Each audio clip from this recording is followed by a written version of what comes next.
ஒரு performer ma'am வந்து Dhanush sir படங்கள்ல மோஸ்ட் ஆஃப் த ஃபிலிம்ஸ்ல இருக்கீங்க மேம் நீங்க. எதுக்கு மேம் வெக்கப்படுறீங்க? சரண்யா பொன்வன் மேம் வாங்கங்க ப்ளீஸ்.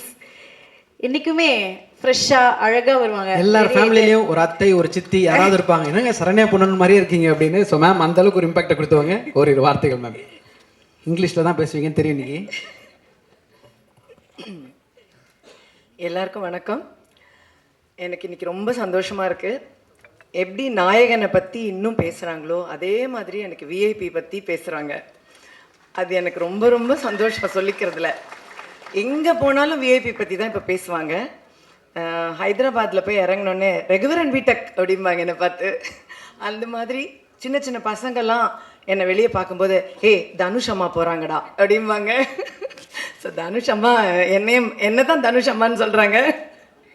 அந்த அளவு எனக்கு ரொம்ப ரொம்ப சந்தோஷமாக இருக்குது. எல்லாருக்கும் அது ஒரு ஸ்டாண்டர்ட் தனுஷ் அம்மா.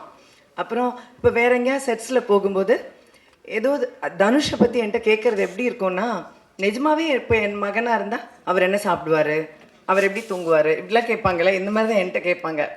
ஸோ அது எனக்கு ரொம்ப ஆச்சரியமாக இருக்கும். அந்த அளவுக்கு சினிமா வந்து ஒரு குடும்பமாக என்னை கனெக்ட் பண்ணியிருக்கு தனுஷோட. ரொம்ப கனெக்ட் பண்ணியிருக்கு. நிஜமாவே என்னுடைய ஒரு மகன் அப்படின்னு. இந்த செட்டில் வந்து இப்போ பவிஷ் தான் எனக்கு மகன். ஸோ செட்டில் வந்து பவிஷோட நடிக்கும்போது தனுஷ்கிட்ட அந்த ஒரு பொறாமையை நான் பார்த்தேன். ரொம்ப தமாஷா இருந்தது. மடியில் பவிஷை படுக்க சொன்னதே தனுஷ் தான். படுறா அப்படின்னா படுத்தோன்னே, டேய் நான் படுக்க வேண்டிய இடம், சரி சரி படு அப்படின்னாப்புல. ஸோ அந்த மாதிரி அதெல்லாம் வந்து எனக்கு ரொம்ப சந்தோஷமாக இருந்தது. எல்லா மொமெண்ட்லேயும் வந்து அவருக்கு என் அம்மாவை நான் உனக்கு கொடுத்துருக்கேன், சரி போனால் போகிறது கொஞ்ச நாள் அந்த சந்தோஷத்தை நீ அனுபவிச்சுக்கோ, அந்த மாதிரி இருந்தது. ஸோ எனக்கு இந்த படத்தில் நடிக்கும்போதும் எப்போவுமே தனுஷோட ஒர்க் பண்ணும்போதும் எனக்கு அந்த அம்மா ஃபீல் வந்து ரொம்பவே கொடுத்து என்னை வந்து அம்மாவாக கொண்டாடுற ஒரு ஆள் தான் தனுஷ். இதில் நான் வந்து ரொம்ப ஒர்க்கில் என்ன தோணும் அப்படின்னா, ஒரு நாள் கூட என்கிட்ட வந்து இப்படி தான் நடிக்கணும் அப்படி தான் நடிக்கணும் அப்படின்னு சொன்னதே கிடையாது. எல்லாம் டப்பிங் பண்ணும்போதும் சரி, நான் எப்படி பேசினாலும் ஓகேன்னு சொல்லிகிட்டே இருப்பார்.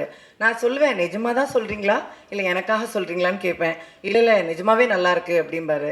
ஸோ அதுவும் எனக்கு ரொம்ப பெருமையாக இருக்கும். இன்னொன்று வந்து எல்லாரும் அவரை பற்றி பேசும்போது மல்டி டாஸ்கிங் பண்ணுறதை பற்றி பேசுகிறாங்க இல்லையா. நான் நோட்டீஸ் பண்ணது என்னென்னா, அவர்கிட்ட ஒரு பெரிய டிசிப்ளின் இருக்குது. அதாவது ஒரு இந்த காலத்தில் அது எத்தனை பேருக்கு இருக்குது அப்படின்னு எனக்கு தெரியல. பயங்கர டிசிப்ளின் இருக்குது. இத்தனை மணினா அத்தனை மணி தான், அந்த மணிக்கு கரெக்டாக வரணும், இத்தனை மணிக்குள்ளே இதை முடிக்கணும்னா அத்தனை மணிக்குள்ளே முடிக்கணும், ஒரு ஆர்டிஸ்ட்டை இத்தனை மணிக்கு அனுப்பணும்னா அத்தனை மணிக்கு அனுப்பணும். இதெல்லாம் வந்து எல்லாரும் நினைக்கிறது இல்லை. ஆனால் அது தனுஷ் நினைக்கிறாரு. ஒரு லொக்கேஷனுக்கு ஒருத்தர்கிட்ட நான் உங்களுக்கு 3 hours கொடுங்க அப்படின்னு கேட்குறாருன்னா கண்டிப்பாக 3 hours அனுப்புகிறாரு. இது வந்து ரொம்ப ஆச்சரியம். அந்த மாதிரி அந்த ஒர்க் பேட்டர்ன் பிளான் பண்ணுறது, எப்படி வேலை செய்கிறது. ஒரு டப்பிங்க்கெல்லாம் வந்து தனுஷ் வரணும்னு அவசியமே இல்லை. ஆக்சுவலி நிறைய டைரக்டர்ஸ் வர்றதே இல்லை டப்பிங்க்கு. ஆனால் இது வரைக்கும் அந்த டப்பிங்க்கு கூட வருவார். சின்ன ஆர்டிஸ்ட் பேசுகிறத கூட அவர் நின்று பார்த்து எப்படி பேசுறதுன்னு கரெக்ட் பண்ணுவார். அதுதான் அந்த டெடிகேஷன். ஸோ அந்த மாதிரி ரொம்ப டெடிக்கேட்டடாக ரொம்ப ஹார்ட் ஒர்க் பண்ணுறதுனால தான் ஜெயிக்கிறாரே தவிர, நிறைய பேருக்கு அவர் ஜெயிக்கிறத நினைக்கும் போது அவருக்கு என்னன்ற ஒரு என்கிட்டே கேட்டிருக்காங்க, அவருக்கு என்ன மேம், ஆனால் அவருக்கு ரொம்ப கஷ்டப்படுறார். அதுதான் உண்மை. ரொம்ப கஷ்டப்படுறனால தான் இப்படி ஜெயிக்கிறாரு அப்படிங்கிறத நான் கண் கூட பார்த்துருக்கேன். ரொம்ப கடினமான உழைப்பு, ரொம்ப சின்சியர், ரொம்ப ஹார்ட் ஒர்க். ஸோ அதனால் எனக்கு என்னை பொறுத்த மட்டும் அவருக்கு நிறைய நல்ல ஆயுசு, ஆரோக்கியம், நிறைய மன நிம்மதி, சந்தோஷம் இது ஆண்டவன் கொடுக்கணும் அப்படிங்கிறது மட்டும்தான் என்னுடைய பிரார்த்தனை. மற்றதெல்லாம் அவர் வேலை செய்கிறதுல அவருக்கு தானாக கிடச்சிரும். இந்த படத்தில் வந்து நான் பவிஷை பற்றி முதல்ல சொல்லணும். பவிஷ் ரொம்ப கஷ்டப்பட்டு வேலை பார்த்துருக்கார். இதே மாதிரி அதாவது தனுஷ் வந்து நடிக்க சொல்லி கொடுத்து ஒருத்தர் நடிக்கிறதுனா பாருங்கள் அது எவ்வளோ கஷ்டம். அது பவிஷ் பண்ணியிருக்காப்புல இதில். அதாவது ஒவ்வொரு சீனுமே சொல்லி கொடுக்கும்போது அவ்வளோ போராடி கஷ்டப்பட்டு பண்ணியிருக்கார் பவிஷ் இதில். அண்ட் அதுக்கான வெற்றி கடவுள் அவருக்கு கண்டிப்பாக கொடுக்கணும். ஏன்னா அதை நான் கண் கூட பார்ப்பேன். பார்க்கும்போது அங்கே நான் சொல்லுவேன், நிறைய தடவை எங்களுக்குள்ளே சண்டையெல்லாம் வரும். அப்போ தனுஷ் திட்டுவார் பவிஷை.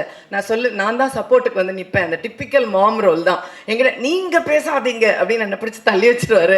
நான் ஒன்று பவிஷ் கூட போய் நின்று பவிஷ்கிட்டே பேசிகிட்டு இருப்பேன். நீங்கள் என்ன அவன்கிட்ட பேசிகிட்டு இருக்கீங்க, என்கிட்ட பேசுங்க. இப்படி நிறைய லொக்கேஷனில் நடக்கும். ஸோ பவிஷ் வந்து ரொம்ப பாடுபட்டிருக்காரு, ரொம்ப ஹார்ட் ஒர்க் பண்ணியிருக்காரு, கடினமாக உழைச்சிருக்காரு இந்த படத்துக்கு. ஸோ அதுக்கான வெற்றி அவருக்கு கண்டிப்பாக கிடைக்கும். I wish you all the best for that. அப்புறம் இந்த சின்ன சின்ன பிள்ளைங்க எல்லாருக்கும் என்னுடைய வாழ்த்துக்கள். எனக்கு இவங்களை பார்க்கும்போது ரொம்ப சந்தோஷமாக இருக்குது. ஒவ்வொருத்தருக்கும் கடவுள் நல்ல ஒரு என்ட்ரி கொடுத்துருக்காரு. உண்மையில இந்த மாதிரி ஒரு சூர்யா சொன்னது தான் உண்மை. இந்த மாதிரி கேபி சார் படத்துலலாம் ஒரு நிறைய அப்போல்லாம் ஜெயசுதா, ஜெயபிரதா, ஸ்ரீபிரியா எல்லாருமே ஃபர்ஸ்ட் படமாக வருவாங்க. அந்த மாதிரி இவங்க எல்லாம் உட்காந்துருக்காங்க. எனக்கு அதுதான் ஞாபகம் வருது. ஸோ அந்த மாதிரி இவங்க எல்லாரும் பெரிய ஸ்டார்ஸாக வரணும்னு நான் ஆண்டவனை வேண்டிக்கிறேன். கண்டிப்பாக உங்களுக்கு பெரிய வெற்றி கிடைக்கும். என்னுடைய வாழ்த்துக்கள். அது இல்லாமல் இந்த டீம் ஸ்ரேயஸும் சொல்லணும், இந்த டீமும் சொல்லணும். எல்லாரும் ரொம்ப ஹார்ட் ஒர்க் பண்ணியிருக்காங்க. அதாவது நல்ல வேலை வாங்குற ஒருத்தர்கிட்ட இருக்காங்க எல்லாரும். அதனால் தனுஷ்கிட்ட வேலை செஞ்சால் கண்டிப்பாக வேலை செஞ்சு தான் ஆகணும். ஸோ இந்த டீமும் கடுமையாக உழைச்சிருக்காங்க. ஸோ இந்த டீமுக்கும் என்னுடைய வாழ்த்துக்கள். ஸோ மியூசிக், இந்த குரூப்பு எல்லாருக்கும் என்னுடைய வாழ்த்துக்கள், என்னுடைய blessings, and I really wish that this becomes a great hit. So my great wishes to all of you. Thank you so much.